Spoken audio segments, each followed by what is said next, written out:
Olá, estamos aqui mais uma vez para a gravação de um novo episódio do nosso podcast, O Trilhando nas Ideias. E hoje eu vou iniciar o podcast com uma frase. Estamos todos fugindo da dor, todos nos medicando com dispositivos digitais. Mas quanto mais tentamos escapar do desconforto, mais presos a ele ficamos. Sim, galera, hoje vamos falar sobre o uso excessivo de dispositivos digitais. Eu, falando aqui, sou o David Bispo, psicólogo. Temos também a. Nayara Santana. E Gabriela Penal. E eu acho que a gente pode começar esse episódio de hoje com uma pergunta que a Mayara elaborou. Sim, será que estamos todos vivendo fora da realidade? Porque, assim, uma vez que a internet, os dispositivos de tecnologia trazem aí eh, um aparato tecnológico e uma realidade paralela ao que a gente vive, e todos nós estamos o tempo todo conectados a isso, né? Conectados a isso. Será que a gente foge muito da nossa realidade a ponto de que vivemos, né, possamos estar vivendo fora dessa realidade? E eu posso responder a sua pergunta já linkando com a frase do início do nosso episódio, onde a Ana Lembke, que é a autora dessa frase, né, do livro Nação Dopamina, ela fala que estamos todos fugindo da dor.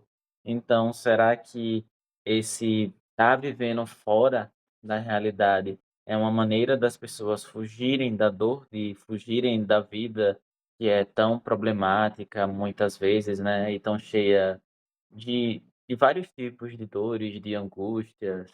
Ou será que esse uso excessivo das mídias será um recorte da nossa vida? Ou melhor, um recorte aumentado, já que o que vemos nas redes sociais, por exemplo, aquilo que está lá existe no mundo? Existe, mas não é exatamente como existe no mundo, ao mesmo tempo que é real, também é irreal. É um recorte. No entanto, a vida é muito mais do que apenas aquilo. Sim, sim.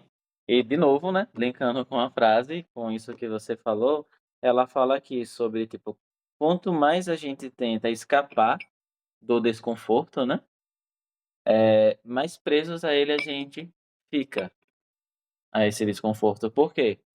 Porque a gente acaba criando, dentro das redes sociais, não entrando muito especificamente dentro desse assunto, porque o assunto é o uso excessivo dos aparelhos, né.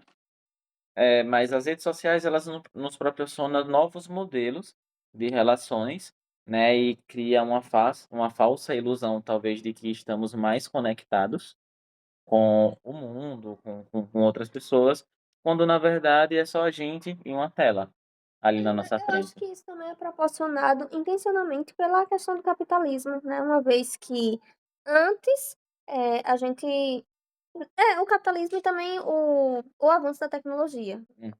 Porque uma vez que antes a gente precisava ir a determinados lugares e a determinadas circunstâncias para resolver problemas, hoje em dia a gente faz isso com o uso do telefone, por exemplo. Antes precisava ir no banco ou na lotérica para poder fazer o pagamento de contas. Hoje você pode fazer isso pelo seu telefone, pelo aplicativo do banco. Então, antes a gente precisava, necessariamente a gente precisava ir no banco para sacar dinheiro. Hoje a gente tem, aqui no Brasil tem o Pix, né, então a gente basicamente quase ninguém ou poucas pessoas, pouca parte da população faz uso ainda de ir lá no banco obrigatoriamente e sacar o dinheiro quando você recebe seu salário, por exemplo. Então, a automatização desses serviços, dessas coisas, né, que são coisas práticas do dia a dia, acaba que faz com que a gente recorra ao uso do telefone constantemente, não somente para a questão das redes sociais e aplicativos de comunicação diretamente com outras pessoas, mas para acessar serviços que antes era obrigatoriamente presencial. Tipo, eu estava falando de bancos, mas tem outras coisas, aplicativos de comida, compra de comida no iFood, nessas coisas, né, de entrega. Antes a gente precisava sair de casa ou ir até um ponto, por exemplo, de motoboy para poder você pedir um motoboy para entregar alguma mercadoria. Hoje em dia você faz tudo no aplicativo.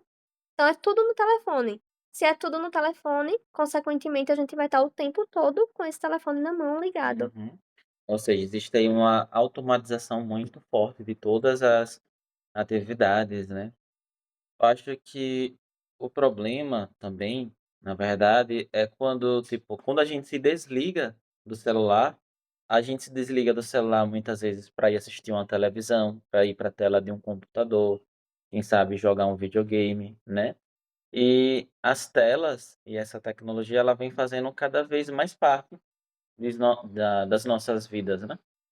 É, não apenas como lazer, e também como trabalho, como Uhum. forma de entreter até uma criança.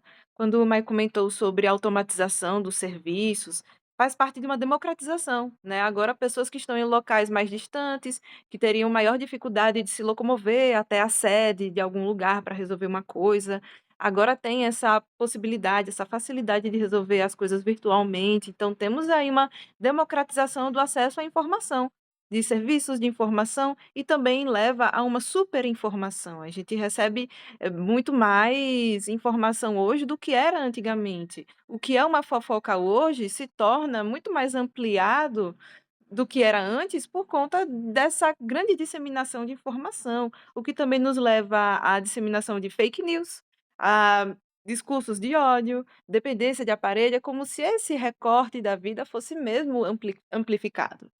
Perfeito, eu vou utilizar a sua fala sobre esse bombardeio que a gente tem de informações, né, através das telas, do uso do celular, para falar sobre essa onda de pessoas que, vem aparecendo autodiagnosticadas com TDAH, né, que na verdade é um problema que é gerado, na atenção da pessoa e no foco, e muito por conta desse justamente desse bombardeio de informações, tipo, a gente está recebendo muitos estímulos ali no celular o tempo inteiro, né, o que acarreta muitas vezes em um ganho também exagerado de dopamina, o que vai mal acostumando o nosso cérebro.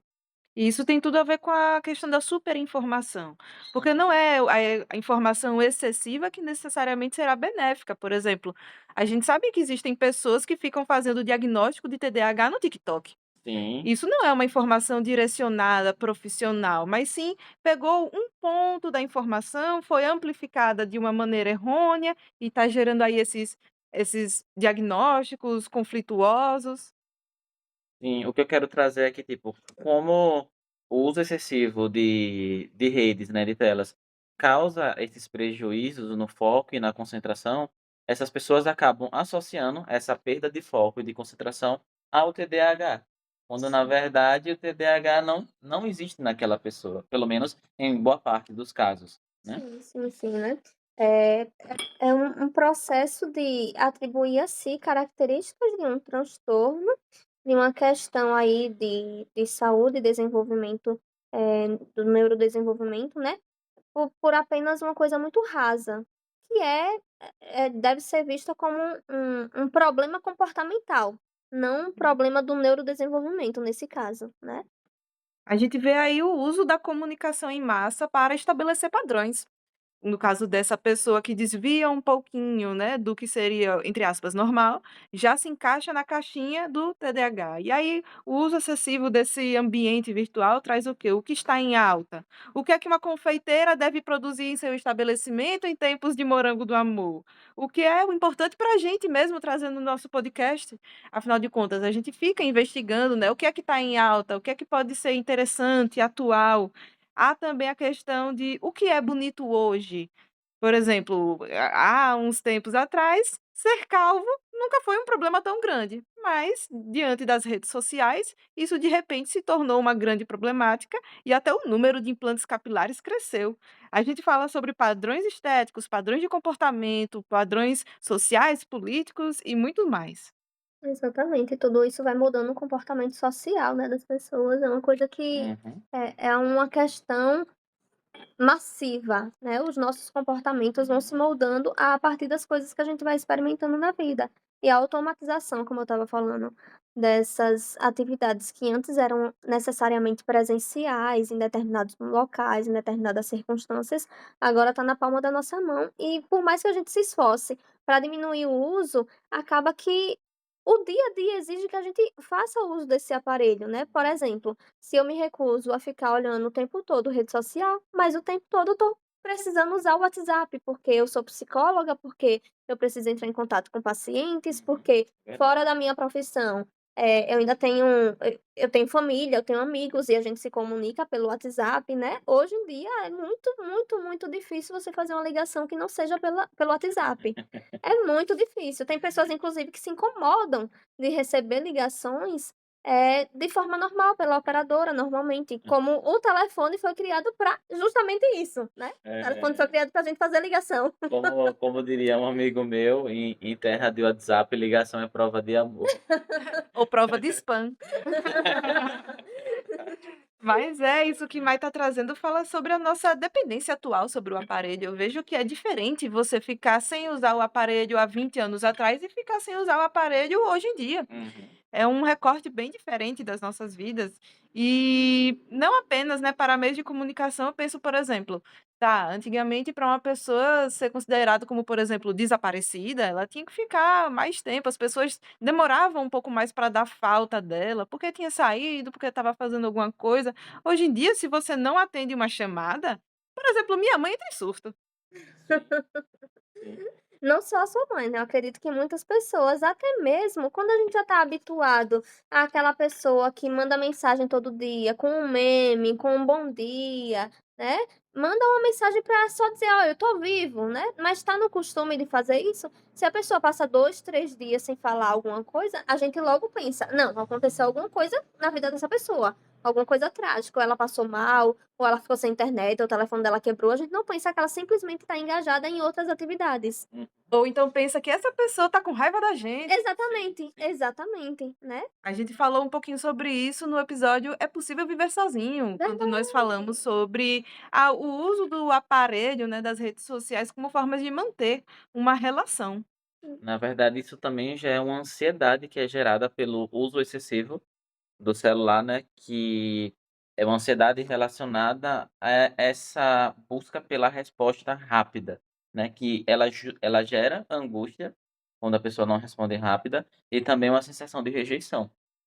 Uhum. Exatamente, ainda tem isso, né, tanto nessa questão da comunicação, como também de outros aplicativos, né. Eu confesso que eu tenho muita pouca paciência com tecnologia, e aí quando uma coisa não tá funcionando bem como deveria funcionar, eu me estresso rápido. Então, eu acho que, o dispositivo ele também acaba entrando nesse lugar de gatilhos de emoções, né. Pode tanto ser um gatilho positivo, quando a pessoa está ali interagindo com a gente, ela está reforçando a nossa importância na vida dela, ou como pode ser também uma questão negativa, como eu falei, né, eu me estresso facilmente. Se eu baixo um aplicativo e ele fica dando problema para funcionar naquilo que eu preciso que ele funcione, eu logo me estresso e já fico com raiva. E eu acho interessante pensar como que as redes sociais, ela ditaram uma nova maneira de você validar relações ou sentimentos. Por exemplo, um paciente meu trouxe que ele tem uma tia dele que se ela marca ele lá no status do Instagram e ele não compartilha, ele não reposta, né, de uma forma rápida, ela já fica chateada, porque acha que ele não se importa com ela, que ele ignora. Tipo, é muito estranho olhar para isso e pensar: "Caramba, a pessoa acha que a outra pessoa se importa com ela, simplesmente por repostar algo no Instagram", Virou né. parâmetro, né. Isso, virou um A parâmetro. resposta comportamental de uso de rede social virou parâmetro para o afeto. Mas Uhum. isso também faz parte da nossa cultura, né, porque se a gente for parar para olhar com os olhos de quem nunca teve celular, fazer uma postagem, postar uma foto é uma prova de amor. Mas em tempos em que casais postam fotos, não postar, é como se você estivesse escondendo a pessoa, já que todo mundo faz isso. Sim, sim. E Sim, eu acho que isso também diz como a sociedade está funcionando no momento, justamente com o uso excessivo desse aparelho, né. Porque antes talvez isso não fosse tão importante, justamente porque as relações elas não eram mediadas por esse aparelho, e por esses dispositivos tecnológicos, né, as redes sociais e tudo mais. Mas hoje em dia as relações elas são mediadas por isso, né, existem relações que elas só existem por causa dessas dinâmicas relacionais, né, dessas novas dinâmicas relacionais. E aí é muito complicado a gente desvalidar também, né, como essa tia desse paciente seu se sente ofendida ou rejeitada, porque talvez essa relação se estabeleça nessa troca. Verdade, não tem para onde correr, né, é uma coisa que faz parte das nossas vidas, especialmente nos dias de hoje. E isso que Mai contou, sobre ter paciência ou não ter paciência, essa coisa faz tão parte das nossas vidas que os desenvolvedores sabem que nós funcionamos por recompensas. O próprio aplicativo Candy Crush fez tanto sucesso, porque eles sabem em que momento a pessoa vai ficar tentando, tentando, tentando, em que momento é melhor que exista uma fase mais fácil, para ela ganhar e ter ali uma sensação boa, ou então em que fase ela deve se desgastar um pouquinho mais, para que quando vem a recompensa, ela tenha o seu a sua virtuosidade. Isso é Skinner, isso é Skinner. não. É, behaviorismo, minha E gente. uma das coisas que eu acho mais preocupantes, já que você falou nisso de recompensa, né, é como sendo um prejuízo do uso excessivo de celulares, que tipo, aplicativos como o TikTok, né, ou Reels do Instagram, tem os Shorts do YouTube, né, É. tipo todos esses mecanismos, eles geram um sistema de recompensa que vicia o seu cérebro no imediatismo. E o que é que isso acarreta? Acarreta, que você, vai ter dificuldades em fazer atividades de longo prazo, como, por exemplo, ler um livro, assistir um filme, jogar um jogo que seja muito longo, né. Eu tenho pacientes que me falam que não conseguem assistir filmes, eu fico: "Caramba", tipo, são só 2 horas, sabe, e de algo de repente de um tema que você gosta, aquele filme, mas o prejuízo no cérebro é tão grande que a pessoa não consegue mais se concentrar naquelas 2 horas assistindo o filme. E assim, é uma coisa que é criada, é planejada, é estruturada com esse objetivo, então é muito difícil para a gente, pessoas, né, que faz uso dessas coisas, eh, se limitar a um tempo específico. "Ah não, só vou ficar 15 minutos aqui nesse aplicativo", seja de jogo, seja de WhatsApp, seja de YouTube, seja de TikTok, Instagram. É difícil porque são aplicativos, são coisas pensadas para prender a nossa atenção e como o David trouxe, né, vai trazer migalhas aí de sensações gostosas e prazerosas, que a gente cada vez mais vai querer ficar mais tempo ali para poder receber essas migalhas. E aí quando vai para a vida real, e aí por isso que eu trouxe essa pergunta, né, logo do início, será que estamos todos vivendo fora da realidade? Porque quando a gente vem para a vida real, as recompensas e os prazeres da vida no dia a dia, no cotidiano, na realidade, não é uma coisa tão rápida e imediatista desse jeito, né. Quando a gente vai, por exemplo, participar de um esporte, né, fazendo um parâmetro aí, um comparativo com o jogo online. Quando a gente vai participar de um esporte, a gente não vai ganhar na primeira rodada desse esporte, a gente não vai ser bom no primeiro ciclo de treino que a gente vai fazer. E nem será uma rodada tão rápida. Exatamente, nem será uma rodada tão rápida. A depender do esporte, a depender de que atividade você faça, isso vai levar horas, vai levar o dia inteiro. Eu tenho uma pergunta interessante para vocês, que eu acabei de elaborar aqui, que é: você acha que esse uso excessivo do celular e dos dispositivos, e esse ganho muito rápido de dopamina, né, como eu citei do uso desses vídeos curtos, eles interferem nas relações, na maneira que as pessoas se relacionam ou no tempo que elas se relacionam, que elas Ah, passam nos relacionamentos? com certeza, Com total. certeza. Por exemplo, o Bauman fala muito sobre isso das relações líquidas, né, que as relações elas estão ficando cada vez mais curtas. Tipo, as pessoas não têm mais tanta tolerância para tentar entender e compreender os problemas um do outro, se falando ali de um casal, por exemplo. É verdade. Eu vejo que o nosso cérebro aprende por padrões, né. Se o nosso ambiente é muito importante para a gente, porque ele nos ensina coisas.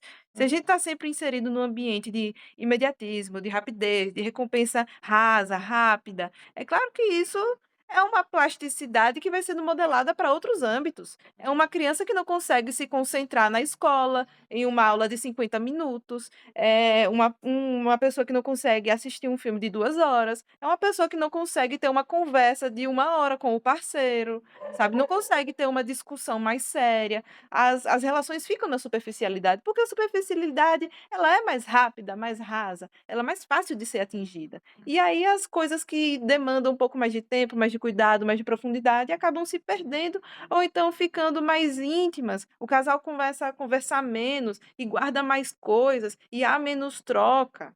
Inclusive, existem pesquisas que, trazem números aí, em que o uso do telefone está se tornando, motivos para separações de casais, para divórcios. Por quê? Porque, de modo geral, as pessoas trabalham o dia todo, chegam em casa no final do dia. E o tempo que seria para dedicar à família e à relação ali, acaba sendo individualizado cada um nos seus aparelhos. Seja porque vai resolver problemas mais práticos no telefone ou no WhatsApp, de trabalho, até mesmo a extensão, né. Até Uhum. porque o uso do telefone também vem como essa coisa da extensão do trabalho, muitas vezes. Você sai do trabalho, mas o trabalho não sai de você, porque ele está lá no WhatsApp, ele está lá no aplicativo do sistema, e aí você vai atualizar as coisas, você vai resolver problemas. Então, quando as pessoas chegam em casa, depois de saírem dos seus trabalhos, muitas vezes, ou elas dedicam tempo a mais a esse trabalho, e aí a família continua ficando de lado, família ou outras relações, né,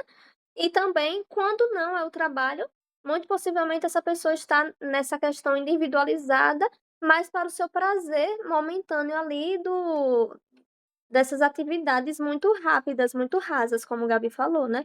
Inclusive, há pouco tempo eu atendi uma paciente em que a gente trabalhou bastante, a gente trabalhou muito forte, a questão dela conseguir estabelecer limites no contexto de relações de trabalho, porque o trabalho estava excedendo em mais, em muito, o horário de ela se dedicar ao serviço, né. Tipo, se ela tinha que sair do serviço 6 da noite, 7 da noite, quando chegava em casa ela ainda ia ter que responder meio mundo de mensagem que tinham mandado para ela demandas, ou seja, essa pessoa ela não estava trabalhando só o horário que estava lá no contrato dela, porque quando chega em casa ela vai trabalhar muito mais, ela não vai conseguir dedicar tempo, né. Eu acho que eu estou fugindo um pouquinho do tema aqui falando de trabalho, mas tem tudo a ver com essa questão do telefone, porque quando, não se tinha acesso direto ao trabalho por meio do telefone, isso era muito mais difícil de acontecer, porque ninguém ia na casa da pessoa para poder chamar ela para trabalhar, né, assim, ia lá e dizer: "Olha, eu preciso que você resolva isso aqui na comigo, né, agora nesse momento". Não, isso foi facilitado por meio do aparelho telefônico. Entendi. Então vocês considerariam o imediatismo como um dos maiores perigos do uso excessivo de redes? Sim. Mas sim, né, porque são muitas camadas, né, isso Porque é um dos perigos. então, o imediatismo ele acaba indo para todos os outros âmbitos da vida, né, principalmente as relações. Uhum. Exatamente. É, as relações. Inclusive uma autocobrança de achar que sua vida tem que chegar em um topo, assim, num passe de mágica. E em comparação com o que se vê nas redes. Exatamente, né. O que se vê nas redes e até mesmo quando a gente pensa assim: "Não, a pessoa X, ela desenvolveu um aplicativo e agora ela tá rica, porque Uhum. ela desenvolveu aquele aplicativo". Aí todo mundo internaliza isso: "Ah, é só eu desenvolver um aplicativo que eu também vou ficar rico". E Uhum. vai ser assim num passe de mágica. Inclusive, eu vejo esse imediatismo se refletir muito também no próprio contexto de terapia, né. Eu tenho pacientes que eles acham que a terapia vai se resolver, assim, num passe de mágica. E esse imediatismo é muito visível o quanto que causa angústia nesses pacientes. Eu tenho pacientes que dizem: "Ah, eu não vou vir mais para terapia não, porque eu não estou vendo surtir efeito em mim", mas, tipo, isso ele está falando na terceira sessão de terapia. Então, né, minha gente, é um processo, viu, gente, pelo amor de Deus. O cérebro aprende que esse é o novo padrão para ele, né. Isso, Exatamente. perfeitamente, perfeitamente. E falando ainda sobre consequências desse uso excessivo de telas, né, eu gostaria de falar um pouco sobre os distúrbios relacionados ao sono. Hum. Porque o que é que acontece? O uso excessivo de telas, ele traz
continuarem, perpetuando esse ódio, essas discriminações, né, esses Uhum, preconceitos e essas violências na internet, uhum, porque sabe que não vai ser uma consequência imediata. Uma coisa é você violentar uma pessoa aqui, agora, né, no que está uhum. acontecendo agora ao vivo. Outra coisa é você fazer isso na internet e ainda vão juntar provas, e ainda vão acionar, e ainda vão, né, é todo um processo. Uhum. É, detalhe que essas discriminações sempre aconteceram, mas E com o uso desses aparelhos se tornam mais uma vez ampliados. então, um dos Sim, perigos do uso excessivo desses aparelhos é que as pessoas elas perderam o medo de se expor, né, sim, tipo, Hum. basicamente elas colocam toda a vida delas nas redes sociais. Então, muito hipoteticamente falando aqui, se a gente, sei lá, sofresse um processo de repente acontecer uma ditadura, um golpe, tipo, virar um país fascista, né, seria muito fácil de encontrar e saber quem você é, porque você já colocou todas as suas informações nas redes sociais, e você Leiam faz isso de bom grado, sabe, de livre e espontânea vontade. leiam os termos e condições na hora de assinar alguma coisa. as letrinhas pequenas, minha gente, fiquem atentos. E pensando também até mesmo nessa questão do tanto que existe violência propagada de maneira gratuita ainda, assim, na internet, né, e nos aplicativos e tudo mais, eu penso como o telefone e tudo isso que vem junto com ele também é um lugar de fuga. Um lugar de fuga para o nosso estresse, para desconfortos emocionais, situações comportamentais que as pessoas tendem a evitar, por exemplo, briguei com o marido, ao invés de buscar uma rede de apoio ali, buscar alguém para poder conversar ou ir fazer uma atividade física para relaxar, vai lá para o telefone, Buscar vai uma terapia, né. buscar uma terapia. Vai lá pro telefone acessar qualquer tipo de aplicativo, seja um jogo, seja uma rede social, né, até às vezes busca a rede de apoio, mas é uma rede de apoio ali, mediada pelo telefone. Inclusive seja uma pornografia. Exatamente, né, é tudo muito mais prático e mais acessível, mas ao mesmo tempo muito mais raso também. Uhum. Porque o suporte que a pessoa vai ter em um momento de conflito, por exemplo, ele vai ser imediatista, porque ele vai estar ali a pronta entrega no telefone, na mensagem, mas não vai ser tão caloroso quanto se fosse ao vivo. Essa palavra que você usou, raso, eu acho que é a palavra que define muito essa geração do uso excessivo dos celulares, porque as pessoas elas não se preocupam mais em aprofundar as coisas, o que elas estão lendo. Eu vi um vídeo recente, foi hoje que eu vi, de uma discussão entre 2 rapazes que tinha um rapaz dizendo bem assim: "Ah, porque existe uma doutrinação nas escolas daquele negócio de" é o quê? De gênero mesmo? Ideologia de gênero. Ideologia de gênero, isso. E aí a outra pessoa Entre tá aspas, tá, gente? é, Só por favor. entre muitas aspas. E aí a outra pessoa perguntar pra ele: "Tá, mas o que é ideologia de gênero?" Ele para assim, olha pra um lado, para o outro, aí o cara pergunta de novo: "Mas o que é ideologia de gênero?" Aí ele fala: "Agora você me pegou." Ou seja, ele tá propagando uma coisa que ele sequer, tipo, ele tá propagando ódio e raiva, uma coisa que ele sequer sabe o que é. Exatamente.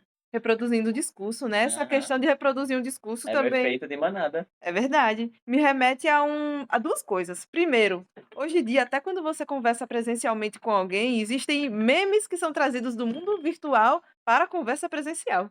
Uhum, As expressões, coisas que você vê na internet, piadas, ou seja, se você não estiver por dentro desse mundo, uhum, você às vezes é excluído de uma conversa, Sim, uhum. verdade. né. Olha aí o morango do amor, por que que ele explodiu? É Porque tá verdade. todo mundo conectado, Ai, sabe. eu sou do morango do ódio, viu, minha gente? Eu ódio desse negócio. Mas quem quiser me mandar para experimentar, eu tô curiosa. Mas brincadeiras à parte, é um fenômeno, né, de massa que vem em ondas. E falando em ondas também, tem a questão do já que a gente observa aí tudo muito raso, existe uma, entre aspas, muitas aspas, contracultura, eu não sei nem se posso chamar assim, dessa coisa de trazer profundidade para as relações, de que agora todo mundo virou crente, de que agora todo mundo tá fazendo academia, de que todo mundo agora tá estudando, de que agora isso daí é uma maneira que não é autêntica. Isso Aham. daí é uma maneira superficial, Se tornou mais uma moda, mais uma onda nas Mais redes uma sociais. trend. Esse É. negócio esse negócio de corrida mesmo, meu Deus do céu, não aguentava mais ver gente correndo no meu Instagram. Algo mais a acrescentar, gente? Ai, gente, sim, né, eu fico pensando também, será que existe uma medida assim, em relação ao uso do telefone, né? A gente sabe que é necessário, faz parte, né? Será que a gente estaria negando a realidade se se por um acaso a gente dissesse: "Ah, eu não quero mais usar esses aplicativos, não quero mais usar o telefone no meu dia a dia". Será também que a gente estaria indo para um outro extremo de negar a realidade? Então, eu acho que assim como tudo e para qualquer coisa na vida deve existir equilíbrio. É verdade, é verdade. Eu acho que o celular é um mal necessário, né, não tem para onde correr, estamos em 2025, não estamos mais nos anos 90, é uma outra Então realidade, não tem para onde correr, agora tudo faz parte do equilíbrio, né. então. Bem, exatamente isso. Eu acho que no ponto em que isso te prejudica mais do que favorece, é bom prestar atenção e lembrando que esse limiar depende para cada pessoa. Uhum. Sim, aí é justamente isso, né, qual o limiar. Confesso que eu ando, assim, em pé de guerra com usos de redes sociais, porque eu estou tentando diminuir a quantidade de tempo que eu fico nas redes sociais, mas ao mesmo tempo eu percebo que meu cérebro ele já está viciado nisso. Uhum. Então, mesmo que eu não queira, mesmo que eu esteja engajada em outra atividade, eu me vejo tateando o lugar onde meu telefone tá pra poder simplesmente abrir o Instagram. Tipo, eu não tenho nada pra poder olhar ali, eu não ia fazer nada no Instagram, mas eu me pego tateando, sei lá, a mesa, a roupa, a bolsa, pra poder pegar o telefone e abrir no Instagram. E eu não ia ter objetivo nenhum com isso, naquele momento eu não teria objetivo nenhum em abrir o Instagram, mas pelo costume, pelo hábito e pelo vício do meu cérebro já, o tempo todo eu tô lá. Desbloqueio o telefone, abro no Instagram. Vou fazer o que lá? Nada. É como aquela coisa, a gente abre a geladeira, mas não tá nem com fome nem vai pegar comida, mas abre a geladeira pra nada e fica lá olhando. É, acontece, né. Uma vez na pandemia eu me peguei questionando sobre isso, assim que eu fechei o Instagram, eu fiquei: "Abri de novo". Ou seja, a primeira coisa que eu fiz assim que fechei o aplicativo foi abri-lo novamente. E aí eu tive a curiosidade de olhar lá nas configurações quanto tempo eu estava gastando em rede social, né. E aí eu vi que o tempo em rede social estava sendo maior do que o tempo que aparecia no meu alarme, quando eu colocava ali: "Seu alarme está configurado para daqui a 5 horas". Eu estava dormindo menos do que acessando o celular para ver besterol. É loucura isso, né. É, muito louco. É. Podemos ir para as indicações? Sim, sim, Mas podemos. antes ainda eu quero deixar só uma dica, né, falando sobre Sim, ainda sobre sim. essa coisa que a Mara trouxe dos limites para o uso dos celulares. Eu acho que o limite está, eh, em você tentar enxergar e refletir sobre o que prejudica, né. Uhum. Por exemplo, como eu citei aqui ao longo desse episódio, né, sobre o uso intenso da luz azul aos olhos, o que pode prejudicar o sono, né. E aí tem o hábito também da gente normalmente checar o celular antes de dormir, o que impede a nossa desaceleração mental e, consequentemente, também prejudica o nosso sono. Então, eu acho que o limite está dentro disso, tipo, se eu usar o celular por tanto tempo, o que é que isso vai me prejudicar? O que é que isso vai me causar, negativamente falando? Mas Uhum. olha, é difícil, viu? É difícil. Entendo quem não consegue. E é difícil porque é uma recompensa que é muito rápida, né. Normalmente a gente tá cansado do dia a dia, né, e a gente pega o celular ali, tipo, é fácil ficar no celular quando você tá cansada. É verdade. Uma coisa que eu venho usando muito é me perguntando, né, o que é que eu tô ganhando com isso e, tipo, me questionando sobre a profundidade desses conteúdos. Eu tô lá no Instagram e eu só tô vendo coisa rasa, eu não tô aprendendo de fato algo interessante ou me conectando com algo profundo. Aí quando eu me vejo nesses movimentos inconsciente, né, de pegar o telefone e abrir qualquer aplicativo que seja, eu me questiono: "Tá, mas o que é que eu vou ganhar com isso aqui? Seria mais interessante eu ir fazer uma leitura, por exemplo, ou assistir um filme, né, que seria uma coisa mais profunda?" Verdade. É o celular como uma fuga, como uma busca de um relaxamento. Aí a gente se questiona: "Por que é que meu dia está tão denso a ponto de precisar de tantas horas de uma fuga?". Exatamente. Mas eu acho que isso aí é tema também para um outro episódio de podcast, Ah, é muito assunto. porque esse uso intensivo de celular está muito relacionado a como a nossa sociedade está, diariamente cansada. Isso As é pessoas verdade. estão diariamente cansadas, né, Verdade. e é um cansaço gerado pelo excesso de estímulos. É verdade. Então a gente pode ir caminhando para as nossas indicações, gente? Pode. Antes de desligarem os celulares, dê um joinha, compartilha e acompanha a gente, né. É isso aí.